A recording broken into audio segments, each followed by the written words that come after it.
Plumber.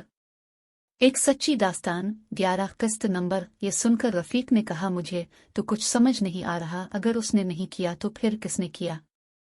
ये सुनकर plumber ने कहा, ये इसी ने किया होगा जिसने शाकिर बाबा और मजदूरों के साथ वो सब किया।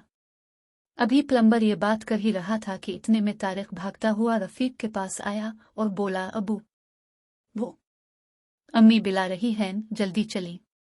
रफीक ने कहा, क्यों, क्या हुआ? तारिक ने कहा, वो सोनिया की तबीयत अचानक खराब हो गई है। ये सुनकर रफीक और खालिद जल्दी से कमरे में गए तो देखा कि सोनिया चारपाई पर लेटी हुई थी और मुमताज इसको पानी की पट्टियां कर रही थी। ये देखकर रफीक ने कहा, क्या हुआ इससे? मुमताज ने कहा, पता नहीं, अभी कुछ देर पहले तो ठीक थी, लेकिन अचानक इसे बहुत तेज बुखार हो गया है, देखो इसका माथा कितना तप रहा है।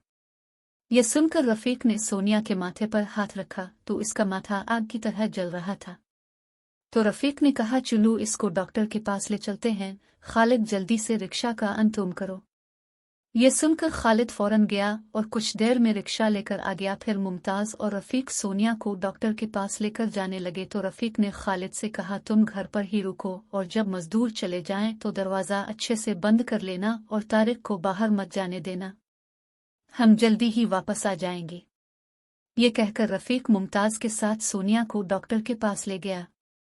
वहां पहुंचकर अचानक सोनिया बेहोश हो गई और रफीक ने इसे पास में पड़े बेड पर लिटा दिया। इतने में डॉक्टर सोनिया का चेकअप करने आया ही था कि अचानक सोनिया ने एकदम से आंखें खोली और उठकर डॉक्टर के चेहरे पर एक जोरदार थप्पड़ मारा, जिसकी वजह से डॉक्टर पूरी तरह से चकरा गया और सोनिया वापस बेहोश हो गई। ये देखकर क्लिनिक में मौजूद सभी लोग हैरानी से सोनिया की तरफ देखने लगे। इतने में रफीक ने डॉक्टर से मुआफ़ी मांगते हुए कहा, डॉक्टर साहब, हम बहुत शर्मिंदा हैं, हमें बिल्कुल भी इस बात का अंदाज़ा नहीं था कि हमारी बच्ची ऐसा करेगी, लेकिन इसका पूरा जिस्म आग की तरह तप रहा है, मेहरबानी फरमाकर उसे देख ले।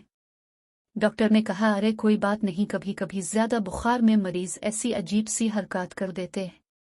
ये कहते हुए डॉक्टर ने दोबारा सोनिया को चेक किया तो वो बर्फ की तरह ठंडी पड़ी थी।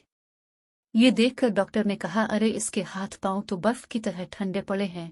ये सुनकर रफीक ने सोनिया के माथे पर हाथ लगाया तो वो वाकई में बहुत ठंडा था। रफीक ने कहा, डॉक्टर ये सब किया है, अभी तो इसका जिस्म तप रहा था, अब ठंडा है और ये बार बार बेहोश क्यों हो रही है?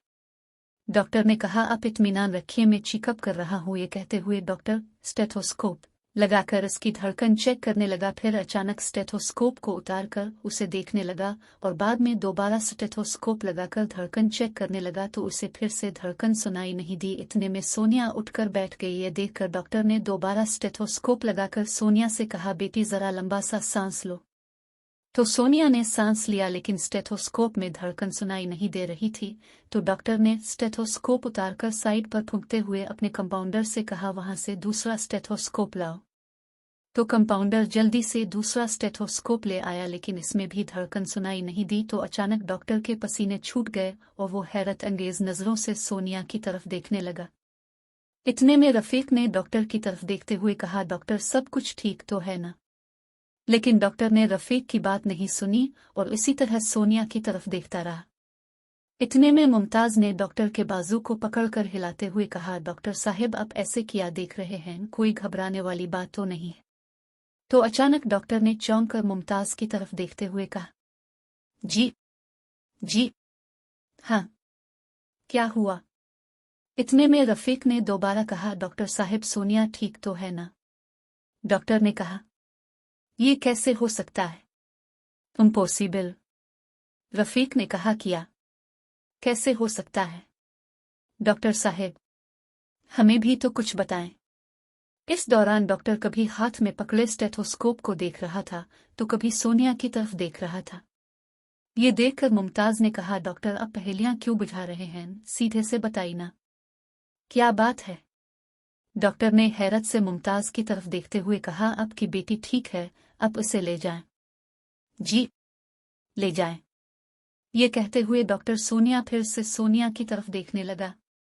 इतने में रफीक ने कहा, तो डॉक्टर कोई दवाई वगैरह ही लिख दे, अगर दोबारा तबीयत खराब हुई तो हम उसे वो दवाई दे देंगे। डॉक्टर ने कहा अब इसकी तबीयत कभी खराब नहीं होगी, इसको अब किसी दवाई की जरूरत नहीं है। ये कहते हुए अचानक डॉक्टर ने स्टेथोस्कोप हाथ से छोड़ दिया और हैरत अंगेज नजरों से सोनिया की तरफ ही देखता रहा। ये देखकर मुमताज ने इशारे से रफीक को क्लिनिक से चलने का इशारा किया तो रफीक ने कहा, अच्छा डॉक्टर साहिब आपका बहुत बहुत शुक्रिया, अब हम चलते हैं। लेकिन डॉक्टर अभी भी इसी तरह साकित ही खड़ा हुआ था। लेकिन रफीक और मुमताज सोनिया को क्लिनिक से बाहर ले आए। फिर रफीक ने मुमताज और सोनिया को रिक्शा में बैठा तो अचानक मुमताज ने कहा, अरे सोनिया का दुपट्टा तो क्लिनिक में ही रह गया। ये सुनकर रफीक ने कहा, अच्छा मैं अभी लेकर आता हूँ। ये कहते हुए रफीक क्लिनिक में दोबारा गया तो रफीक ने सोचा क्यों ना डॉक्टर से एक बार अकेले में पूछ लूं कि सोनिया को कोई मसला तो नहीं। यही सोचकर रफीक डॉक्टर के कमरे के में गया तो वहां डॉक्टर अपने कंपाउंडर को स्टेथोस्कोप दिखाता हुआ कह रहा था, अरे ये बिल्कुल ठीक है, वो बच्ची ही मर चुकी है क्योंकि इसकी धड़कन बंद हो चुकी है, इसीलिए मैं उसे देखकर शॉक हो गया था कि हाउ पॉसिबल। इतने में कंपाउंडर की नजर रफीक पर पड़ी तो उसने आंखों से डॉक्टर को इशारा करते हुए कहा, डॉक्टर साहब वो आपके पीछे। ये सुनते ही डॉक्टर ने मुड़कर देखा तो रफीक उसके पीछे खड़ा था। उसे देखते ही डॉक्टर ने कहा, आप। रफीक ने कहा, डॉक्टर वो मेरी बेटी का दुपट्टा यहाँ रह गया था, वो लेने आया था। लेकिन डॉक्टर साहब आप अभी किसकी बात कर रहे थे? किसकी धड़कन रुक गई है? कौन मर चुकी है? डॉक्टर ने बात को गोल करते हुए कहा, वो तो नहीं, वो तो हम आपस में कोई बात कर रहे थे। रफीक ने कहा, डॉक्टर आपको खुदा का वास्ता है मुझे सच सच बता दे, देखिए मेरी बीवी और बेटी भी यहाँ नहीं है, आप मुझे बता दे जो भी बात है। मैं आपके आगे हाथ जोड़ता हूँ, मुझे किसी अंधेरे में मत रखी। मैं वादा करता हूँ मैं किसी से कुछ नहीं कहूँगा।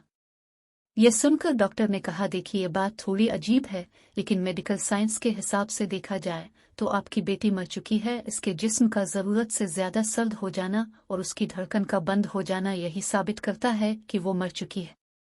और सच पूछें तो मेरी ज़िंदगी में पहली बार मैंने किसी ऐसे मरीज़ को देखा है जो चल फिर रहा है लेकिन मेडिकल साइंस के हिसाब से मर चुका है।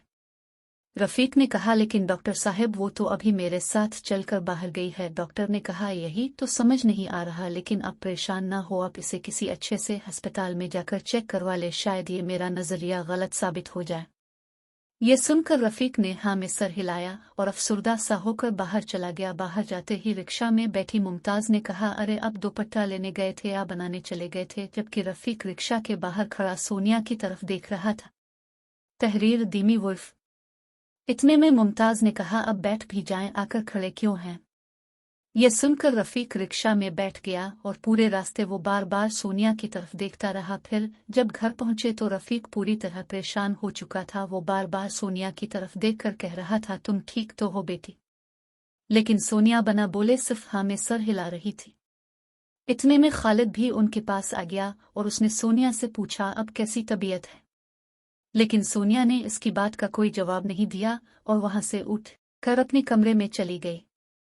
ये देखकर मुमताज ने खालिद से कहा, बेटा सोनिया की तबीयत अभी ठीक नहीं है, इसीलिए वो अभी चिड़चिड़ी सी हो गई है। ये सुनकर खालिद ने कहा, कोई बात नहीं उम्मी, मैं समझ सकता हूँ। इसके बाद खालिद ने रफीक की तरफ देखा तो वो किसी सोच में उलझा हुआ था। ये देखकर खालिद ने कहा, क्या हुआ अबू, सब ठीक तो है? यह सुनकर रफीक ने खालिद की तरफ देखकर हाँ में सर हिलाया और कमरे से बाहर चला गया। इतने में रफीक की नज़र दीवारों पर पड़ी तो दीवारें पूरी तरह से तैयार हो चुकी थीं और मजदूर वगैरह सब जा चुके थे। इतने में तारिक बाहर से आता हुआ दिखाई दिया तो रफीक ने तारिक की तरफ देखते हुए कहा, तुम कहाँ से आ रहे हो? तारिक ने कहा, अबू मैं ज़रा दोस्तों के साथ बाहर गया था। रफीक ने कहा, कितनी बार बोला है रात में बाहर मत निकला करो, कुछ भी हो सकता है, जाओ कमरे में जाओ। यह सुनकर तारिक ने कहा, अबू खैरियत तो है, आप आज ज्यादा ही परेशान दिखाई दे रहे हैं। रफीक ने कहा, नहीं कोई परेशानी नहीं है, तुम अपने कमरे में जाओ और आराम करो। ये सुनते ही तारिक चला गया और रफीक अफसुर्दा हालत में खड़ा किसी सोच में गुम होकर उन दीवारों को देख रहा था कि इतने में खालिद रफीक के पास आया और बोला, अबू मैं जानता हूँ अब किसी बात को लेकर से परेशान हैं, लेकिन मैं आपको ये बताने आया हूँ कि वो प्लम्बर भाई वो सारे सफ़हात अपने साथ लेकर गया है। ये सुनते ही रफीक ने कहा, वो ले गया? पर क्यों? खालिद ने कहा, अबू वो कह रहा था कि वो सारे सफ़हात किसी हाजी बाबा को दिखाकर पता करेगा, वो सब किया है और उन तस्वीर का मकसद है ये सुनकर रफीक ने कहा वो बेचारा हमारे लिए खुद को मुसीबत में डाल रहा है, कहीं कोई चीज इसके पीछे भी ना पड़ जाए। अब तक तो जो भी हो रहा है ये कुछ ठीक नहीं है, आगे क्या होने वाला है इसका पता नहीं। एक बात जो बार बार में दिल में आ रही है वो यही है कि हमें ये दरख्त नहीं कटवाने चाहिए थे। ये सुनकर खालिद ने कहा लेकिन अबू अब तो जो होना था हो चुका, और मुझे नहीं लगता कि अब हमें मजीद इस बारे में सोचकर खुद को परेशान करना चाहिए। रफीक ने कहा बेटा परेशानी तो आ चुकी है,